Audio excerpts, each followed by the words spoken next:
자, 10번째 썰 한번 가보도록 하겠습니다. 댓글 컨텐츠고, 영상 제보, 경제적으로 풍요로우면 남에게 보이는 시선에 별로 신경이 안 쓰입니다.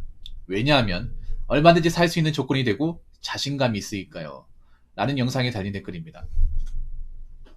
저는 한국 사람들이 이 경제적으로 풍요로움을 많이 느꼈으면 좋겠습니다. 근데 한국 사람들이 풍요롭다고 얘기하는 건 뭐냐면 겉으로 봤을 때 뭔가 있어 보이는 거. 이걸 풍요로움을 알고 있는데 이건 풍요로움이 아니에요. 그냥 남들한테 있어 보이는 허세질이지. 진짜 풍요로운 건 뭐냐 하면 내가 재정적으로 불안한 게 없는 거. 어느 정도 재정적으로 탄탄한 거. 아니면 내가 빚이나 대출 같은 걸로 뭔가 좀 갚아야 될 어떤 그런 채무가 없는 거. 어느 정도 자산이 있는 거. 돈이 없어가지고 힘들어지는 어떤 가능성 자체가 없는 거. 이거 자체가 저는 풍요롭다고 생각합니다. 보통 한국 사람이 풍요롭다고 생각하면 남들한테 뭔가 좋은 집 살고 좋은 차 타고 다니고 좋은 물건 가지고 있고 이게 풍요로움 알고 있어. 근데 그렇게 풍요롭게 뭔가 보이는 사람들이 알고 보면 풍요롭지 않은 경우가 많아요. 좋은 아파트에 살고 있지만 알고 보니까 영끌족이라서 아파트 가격이 떨어져서 대출금리 갚느나 오늘내일 하고 있고, 그리고 비싼 차 몰고 있는 줄 알아서 풍요로운 줄 알았는데 알고 보니까 카푸어였고, 해외여행 자주 가길래 정말 즐겁고 풍요롭게 사는 줄 알았는데 알고 보니까 카드 리보빙에 시달리고 있고. 한국 사람들이 겉으로 풍요롭게 느끼는 건 알고 보면 풍요로운 게 아니에요. 제가 생각하는 풍요로움은 겉으로 느껴지는, 겉으로 뭔가 잘 사는 것처럼 보여주는 그런 풍요로움이 아니라 굳이 남들이 하는 것들, 남들이 즐기는 것들에 대해서 굳이 막 쫓아가려고 하지 않는 것들. 그리고 그러면서 자신의 자산 상황이 그렇게 불안하지 않은 것들, 넉넉한 분들. 그런 분들이 진짜 풍요로운 거라고 생각합니다. 남들한테 어떻게 잘 보이냐, 어떻게 있어 보이냐, 잘난 사람처럼 보이냐, 그런 거에 관심을 일절 두지 않은 사람들. 저는 그런 사람들이 정말로 진짜 풍요로운 사람이라고 생각합니다. 댓글 한번 읽어보도록 하겠습니다. 우리나라의 가장 큰 문제 중 하나가 다름을 틀림으로 받아들이는 게 많다는 점입니다. 평소 사람들 말하는 거를 보면 다르다고 말해야 될 부분을 틀리다고 하는 게 상당히 많습니다. 가령 상대방과 나의 옷 색깔이라든가 사이즈가 다르거나 아닌 틀리다 이러고들 앉아있으니 참, 이런 말하면 다소 그래머 나치로 보일지도 모르겠으나 한국인들이 다르다가 아닌 틀리다란 말 오지게 좋아하는 거에서 그 사상이 드러나는 게 아닌가 싶습니다. 라고 적어줬습니다. 다름을 틀림으로 받아들인다기보다는 다르다는 것을 이상하게 생각하죠. 한국 사람들은 그런 거예요. 뭔가 똑같이 남들과 똑같이 사는 것을 기본 메타로 알고 있어. 그거 자체가 비정상이거든요. 각자 살아가는 게 달라야 되는데 비슷하게 사는 게 정답이라고 있어요. 항상 한국 사람들이 입버릇처럼 얘기하는 거. 남들처럼, 남들같이. 남들이 가진 것들, 남들이 타고 다니는 것, 남들이 가본 것. 우리나라 사람들이 기본적으로 불행을 뭐라 생각하냐면 남들이 하는 걸 못하면 불행을 생각을 해요.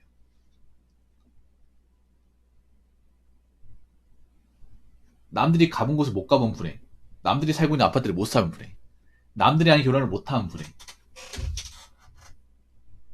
남들이 본 영화를 못 보면 불행, 이렇게 생각을 해요. 아니, 못 볼 수도 있는 거죠. 안 살 수도 있는 거죠. 결혼 안 할 수도 있는 거죠. 다름을 틀림을 받아들이는 것도 있는데 다름을 나쁘다고 생각하죠. 다른 것 자체가 나쁜 거. 왜냐하면 우리나라 사람들이 대부분 이 전체주의, 전체들이 하는 거는 기본적으로 따라해야 된다.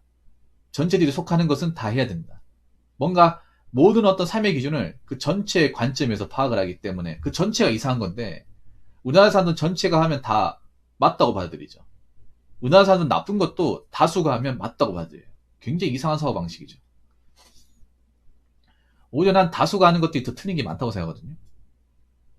왜냐하면 다수가 하는 것들 보면, 가만 보면 한국 사람들이 생각을 가지고 하는 것들이 별로 없어요. 오히려 생각 없이 다수에 몰려있는 것들이 굉장히 많아. 어떤 것이든 우리가 뭔가 선택을 하든 삶을 누리든 간에 생각이라는 거 있어야 되는데, 생각 없이 뭔가 이유 없이 남들이 하니까 한다, 이런 식으로 논리를 펼치는 것들이 많죠. 그 자체가 논리가 없어, 사실. 논리가 없다 보니까 다름을 틀림으로 이런 비논리적인 방식으로 얘기를 해요. 살아가는 게 다른 게 너무나 당연한 건데, 생각이 다른 것도 너무나 당연한 건데, 어떻게 사람이 다 똑같이 살려고 그래요? 어떻게? 다 똑같이 살 수가 없어. 여러분이나 나나 똑같이 살 수 없어요. 똑같이 살면 안 돼. 난 여러분들이 저처럼 살지 말라고 말씀드리고 싶어. 왜냐, 저한테는 이게 맞지만 이 삶이 여러분한테는 안 맞을 수 있단 말이에요. 각자 자신한테 맞는 방식대로 살면 돼. 어느 누구든 우리가 남의 삶을 강요할 수 없어요. 근데 우리나라 사람들은 남의 삶을 강요하는 사람이 너무나 많아. 항상 남들처럼 살아야 된다. 남들이 반응 방식도 가야 된다. 이런 식으로 무의식적으로 강요한 게 많아요. 그런 사람 치고 행복하게 사는 나 본 적이 없어요. 행복하게 살지 않으니까 자꾸 남들처럼 살아야 된다고 얘기하는 거죠. 자기 방식대로 사는 방법 모르니까. 아니 그럼 역으로 물어볼게. 남들처럼 살아가는데 왜 그렇게 행복지수가 낮습니까? 우리나라가 OECD 국가 중에 행복지수가 뒤에서 놀아요. 행복하지 않은 거예요. 남들처럼 살고 있지만 행복하지 않은 거야. 그러면 남들처럼 살아가는 게 문제가 있다는 거 아닙니까? 행복지수가 높은 나라를 보면 남들이 어떻게 살아가는지 관심을 안 가져요. 남들이 잘 살든 못 살든, 남들이 뭐 어딜 가든 결혼을 하든 안 하든 그런 거에 일제 신경 안 씁니다. 왜냐? 그 사람 인생이니까. 그 사람은 그 사람의 인생이 있고 그 사람의 몫이니까. 나는 내 인생의 어떤 삶이 있고 내 삶을 영위할 어떤 권리가 있고 내 색깔에 맞게 살아갈 권리가 있고 내 삶에 대해서 누가 뭐라 하든 그런 거에 일체 신경 안 쓰고 살 마인드가 있으며 남들이 어떻게 살든 내 앞가림하고 남들한테 피해 안 주고 내가 소망하는 대로 살면 된다. 이런 마인드를 가지고 있는 나라가 행복지수가 높아요. 우리나라는 이걸 반대로 가고 있어요. 행복지수가 높은 나라에. 정반대로 가고 있죠. 자, 행복지수가 높은 나라가 1위가 핀란드, 덴마크, 아이슬란드, 스위스, 네덜란드. 이게 북유럽 국가죠.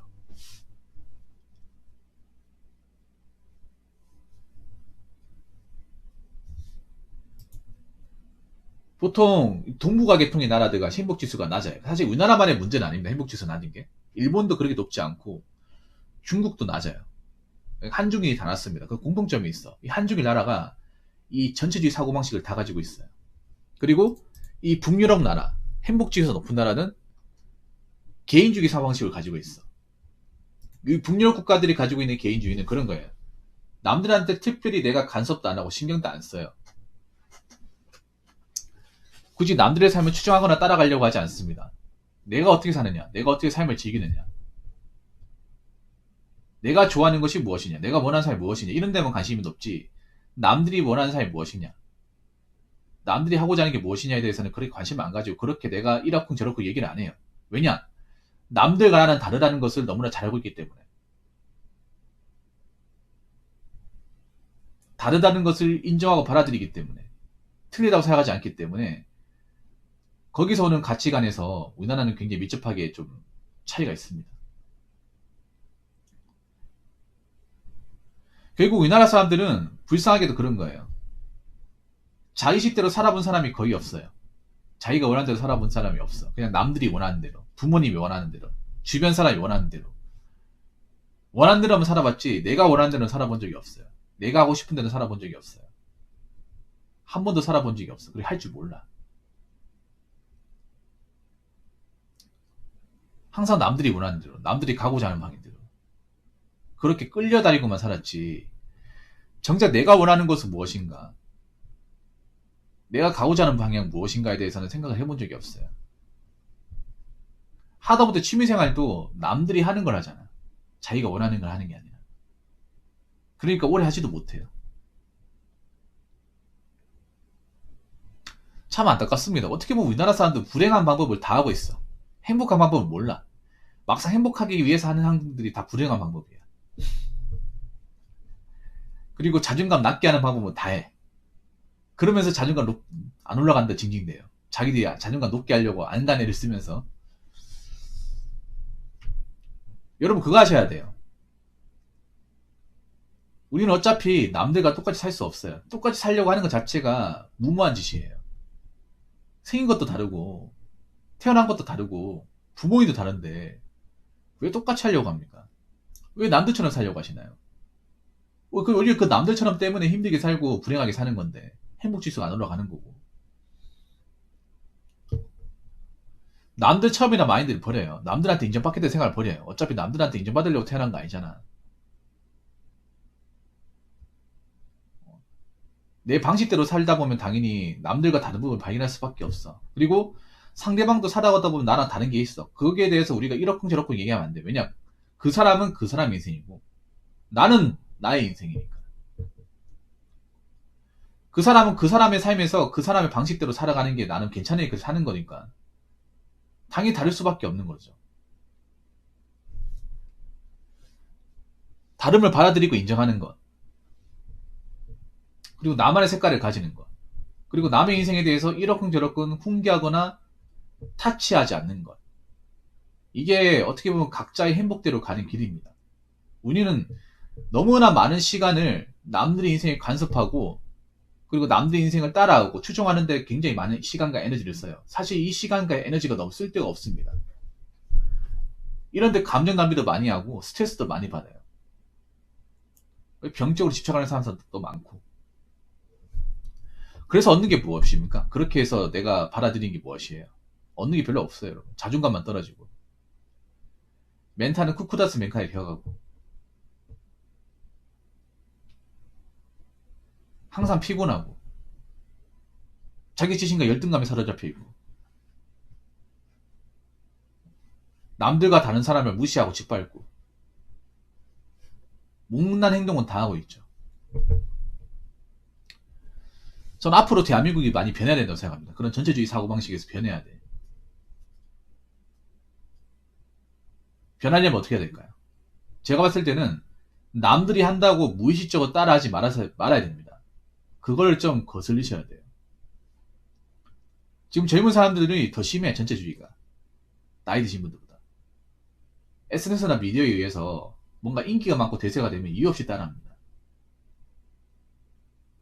생각이 없어요. 뭔가 남들이 하는 것을 내가 같이 하는 것에 대해서 생각 자체가 없습니다. 이유 자체가 없습니다. 목적 자체가 없습니다. 그러니까 이용당하잖아요. 내가 하는 행동과 어떤 상식과 삶에 대해서 목적과 이유가 분명해야 돼요. 그래야 흔들리지 않아요. 아무리 남들이 따라하고 좋아한다고 해서 내가 내키지 않으면 안 해야 됩니다. 안 따라가야 돼요. 내가 원하지 않으면. 그리고 남들이 왜 너는 남들처럼 안 사냐고 물어봤을 경우에 당당하게 대답해 줘야 됩니다. 왜냐? 남들은 내가 될 수 없잖아. 나도 남이 될 수 없고 남과 나는 다르잖아. 다르다고 해서 무시받거나 공격당해서는 안 되잖아. 남이 나랑 다르다고 해서 내가 남에 대해서 이러쿵 저러쿵 얘기하면 안 되잖아. 각자 사는 것은 다르니까. 이런 기본적인 의식에서 출발해야 되지 않을까 싶습니다. 그러니까 지금 이 영상을 보시는 분들은 내가 그냥 아무 생각 없이 그냥 대한민국 사람들이 보편적으로 따른다고 뭔가 생각 없이 무의식적으로 따라하지 않았나. 그러면서 내가 좋아하는 것, 나한테 맞는 가치관들을 좀 묵인하지 않았나. 다시 한번 또 되짚어보는 시간을 가지시기 바라겠고, 이제부터라도 본인의 색깔이 좀 찾아가셨으면 좋겠습니다. 자, 이상으로 10번째 썰 마치도록 하겠습니다.